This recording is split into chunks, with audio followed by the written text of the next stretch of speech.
Okay, guys, so I think that I didn't finish telling you why I stopped working for Miami Massage Therapy. So I told you a little bit as far as the instability of pay was always just something different. And then the deep, split in favor of the owners never worked for me. But also, the last Saturday that I was there, the owner failed to tell us that there was going to be a demolition crew. So while I was in session with a client, not only was one of the therapists doing like a Thai massage, and sometimes what happens in those sessions, you can get folded up like a pretzel. So it will require some very deep breathing, and all the rooms are completely next door to each other. Like there's only little sliding doors in between every room, and they are to the points. So you can hear what's going on. Like if I'm carrying on a conversation, even if it's a spa voice, really low, you still can hear each other. So we try our best not to have conversations longer than, 1 3 seconds, sentence here, question there, with the customers to, keep, everything going positively for each other's experiences, right? So anyway, the therapist and her client, they were doing all this deep breathing. And so for someone that has no idea what's going on, I have to explain, like, this is probably a Thai massage that's going on. It's getting folded up like a pretzel, whatever, whatever. And so finally, the therapist started making her own noises. And I had to open the door and say, hey, I have a session going on over here. So you got two people making these different noises. Now, if you understand anything about stretch massage, and just manipulating the body, then it's energy, right? It's all energy.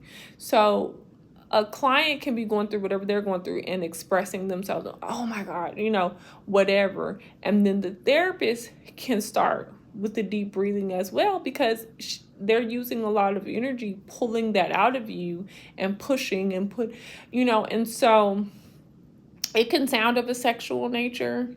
And then, or you can just get it. You could just understand, they're having a really good session. Okay. And a lot's being accomplished here.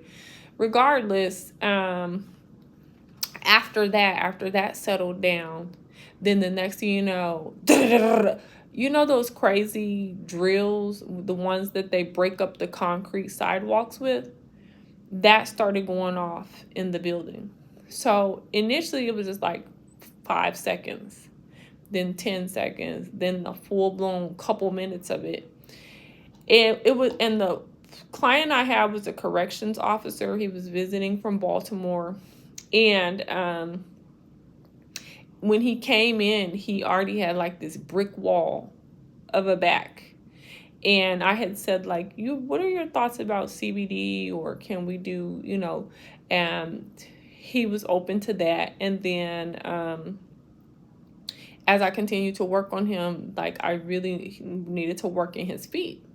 So I'm like, you really need to get a full massage. So he was open to that as well, right? So as I'm working on this gentleman, and the layers, like I'm just getting through the layers, so he's getting nice and jellied, calm. It's like an hour into the massage. I offer all my clients wine and water when they first come in and everything. And so he partaked of that and enjoyed himself. So, first he starts tensing back up when he's hearing the therapist and the client to the right with all of their noises. Then, we're getting him back de-stressed. And then now it's the demolition. You know what I'm saying? And so I call the owner on the phone, like, hey, he's like, oh yeah, that session is over with. That was an hour. I said, no, I upgraded him. He's getting this and that. Can you let them know, 20 more minutes? He's like, no, it's nothing I could do about it. You're just gonna have to figure it out, sister. And hangs up in my face. You guys, I was so angry, and I told the client, I said, you know what, I'm not gonna make you endure this. So if you want to end the session, I totally understand. If you want me to keep going, I will. Otherwise, I will exit and allow you to get yourself together. So of course he wanted to leave. Who wants to stay for another 30 minutes and go through that demolition? I mean, all the work I had put in, I worked on him for over an hour to get him de-stressed. And this man had battle scars all over him. He had huge scabs across the bottom of his neck. Across the bottom of his head, the nape of. He had scabs all over his legs, his elbows, feet. I had to tell him, I said, either you have a really hardcore job or you just been through something for real, for real. That's when he told me he was a corrections officer. So I'm like, wow, so you're just throwing bows at work. Like, you guys is like, whatever, And, while working on him, some of these scabs are coming off, some of the skin is coming off. Like, it's just so many things happening. So to get him, and he was like at such a good place, and then the demolition stuff started, and then to be hung up. So I literally lost $150 off of that service and didn't get a tip, nothing. That man had prepaid the minimum cost for the service for the 60 minutes. I lost that money. And when I talked to the owner about it, he tried to flip it on me like, oh, well, you should have asked, you should have communicated. I'm like, how would I know you're having a demolition team here on a Saturday? When we're open, every room in the building was full with a therapist working. And no, you own this place. As a professional courtesy, you put it in the group chat, hey, we're going to have demolition crew here between this time and this time. If you still want to come in, we can try to make it happen, see what happens, work around it as best we can. But we did want to extend this professional courtesy and let you all know this is what's going on today. I worked another place. I should do a review on my experience working at the Intercontinental Hotel, especially once they got new owners. I should tell you guys about that. That's another trip as well. But I would never, ever put my therapist through that. It's a waste of time. You get a bad reputation. You will get tons of terrible reviews. Nobody wins in the situation at all. The clients want their money back. They're not going to tip. Nothing. No one wins. It's a waste of a Saturday. I could have been laid up in the bed, resting, lay by the pool, like do something else than to spend my money to come down there to go through that. And then to add insult to injury, this man tried to do reverse psychology and flip it on me. And these are some of the things that you will have to deal with the owner. And that's why I say it's a place where you just get you a couple dollars and get up out of there, because this owner does not take accountability. He uses reverse psychology quite a bit. It's quite pathetic. And his wife is oblivious to everything, and which she should be. She got to go home and sleep in the bed with this man. There's no need in getting involved with crap that's been going on for years. Okay, guys? And that's the thing. You have to make your mind up and decide. Choose your battles. What do you want to deal with? What do you not want to deal with? Go in there accordingly.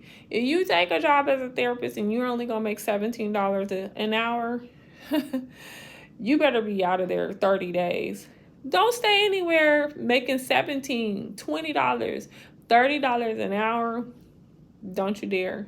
And definitely don't put a lot of energy into your management. They're not there for you, okay? They're and they don't think much of you. Most places, these owners and these managers, they don't think much of you as a therapist when you're making such low money. They think of you as a worker bee. They think of you as a small-minded person who doesn't have a lot of self-worth or value when you agree to work for them for such small increments of money. And you're talking about federal and state taxes coming out of these checks. You better be a contractor, 1099. Like these chiropractors, they will pay you $20 for a half hour, $40 for an hour service, and then tell you to bring your own linen and every day. So you're spending money on cleaning linen. You're spending extra time outside of your shift. No compensation for that. And while they're charging, now when you work for a doctor and they're taking patients, a lot of pain and injury and all that, they're billing insurance. They're charging $180 for an hour, but they're paying you $40. Happens all day long. And there's no excuse for it. Don't let them trick you into thinking, oh, but I got the overhead and I got this and I got that. No. Complete lies. So you have options when these owners are offering you a position, it's because they have a need. So speak up. You don't want to do linen? Don't. Tell them $40 is too little and I'm not doing linen. I don't take dirty linens with me. That's going to be an additional couple hours of work off the clock. I can't do it. You're either going to have to increase my hourly pay or give me 2 hours of admin per shift for that, and comp me for the things I need to clean the linen. Like, you have to speak up. I mean, and then, working in a doctor's office, they'll try to get you, oh, tips. You're going to get the 40 plus the tips. First of all, the majority, when you're working for a chiropractor or a doctor's office, the majority of your massage therapy clients are only getting 30-minute services. So that's $20. Then nobody thinks about tipping a therapist at a doctor's office. They're in pain, they're using insurance, or they're using cash expecting an insurance reimbursement. You're not getting tips. If you do, praise the Lord, it's 1 out of 5 people that may tip you. You might need to put a tip jar there, kind of talk about it. But it is quite bizarre to petition patients for tips in a medical environment.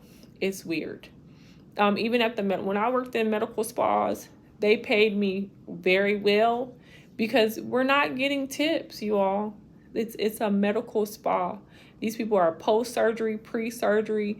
They're in pain. They've been in car accidents.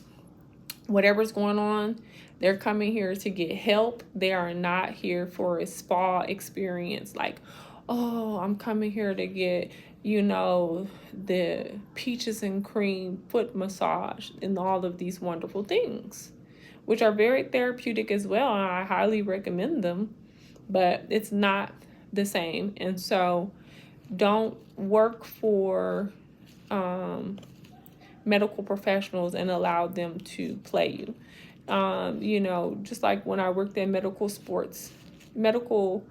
and sports massage clinic in Sandy Springs.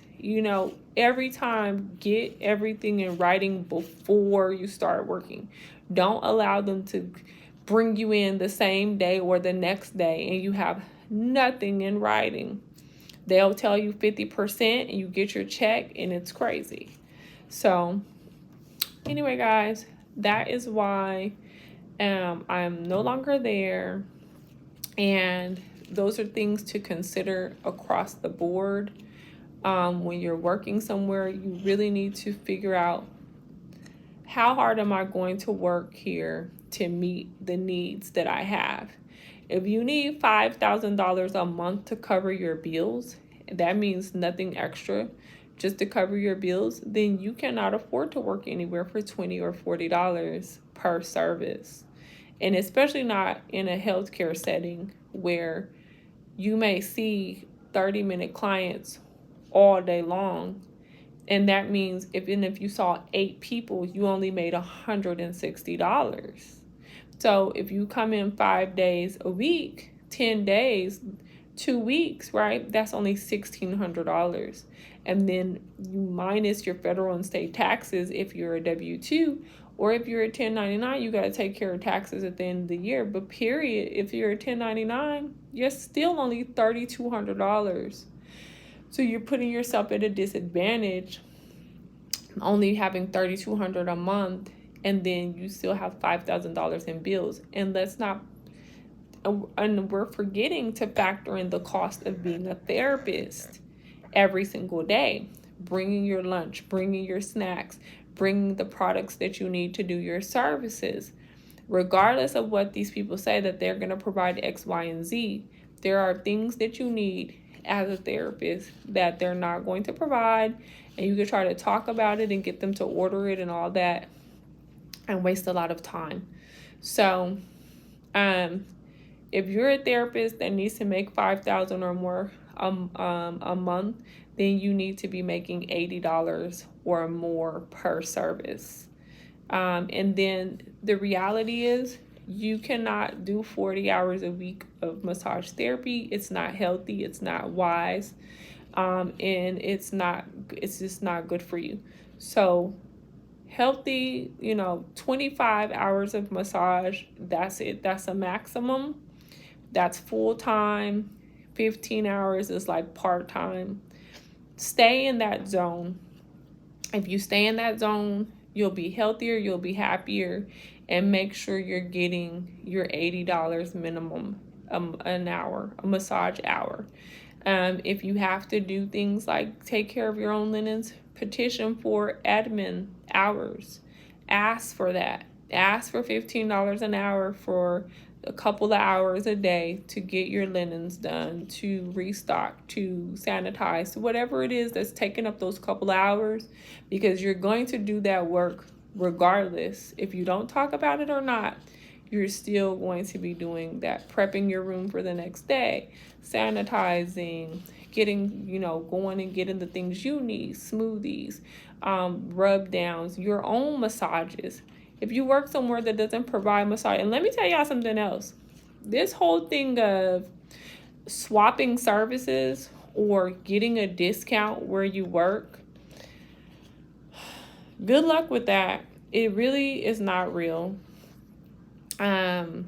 Most of the time you don't want to swap services with the service providers you work with, because when you're off, you want to be off.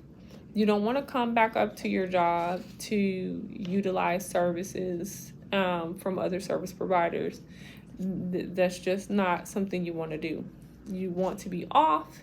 You want to do things, at your own leisure, in your own convenience, in your own community, or wherever you want to go. So I'd rather, instead of getting discounts, I'd rather petition that they give you an allowance that you can use and go wherever you want to go to get your massage therapy, wherever you want to go to get your acupuncture or whatever it is, or cryotherapy. Petition to have an allowance for that. Ask for the admin hours per day so that you can be ready to come to work and be at your best, and only work the shift that's conducive to your lifestyle. I recommend you only do 5 hours of massage, because you're still going to have those couple hours of admin, and that's going to make your day a 7 or 8 hour day, and that'll still give you enough time to get home, get you some rest, and ready for the next day. I do not recommend that you take 8-hour shifts and all this 10-hour shifts and all that crazy crap like that, unless you're only going to do 3 days a week. If you're only going to work 3 days a week, maybe you can do 8 hours. I still don't recommend it. I say do 6 hours, 3 days a week. That's it. I say if you're going to do 4 days a week, I still say do 6. And if you want to press it, 7 hours. But my safe place is like 4 or 5 hours. I have a thing where I only do 4 services in a day. Depending on what those 4 services are like, that will depend if I go to 5, 6, and 7. So for example, if I only had 3 30-minute services and 1 60-minute, or 3 30-minute services and 1 90-minute, then I'll take 2 more services And I'll do maybe another 60-minute and a couple more 30 minutes. So just learn who you are. Don't overcommit. Don't overstress yourself. Don't stretch yourself for these employers because they could care less. At the end of the day, they do not provide insurance, medical coverage, or financial compensation if you get injured. You're off of work and you have no money coming in and you're on your own. And that's another thing, you need to make sure that you have your AMTA or whatever liability insurance. And you need to make sure that you have short-term disability insurance, because if you're injured, you're off of work and there's no money coming in, you can't file an unemployment anywhere, you're not getting it, okay? So that's that on that, guys. I hope this was tremendously helpful for you. And like I said, don't forget to like, share, comment, subscribe, and also make sure to leave your comments down below if you have any questions. I would love to answer them, and I will continue to do these type of videos for you. Okay, hugs and kisses, guys. Good night.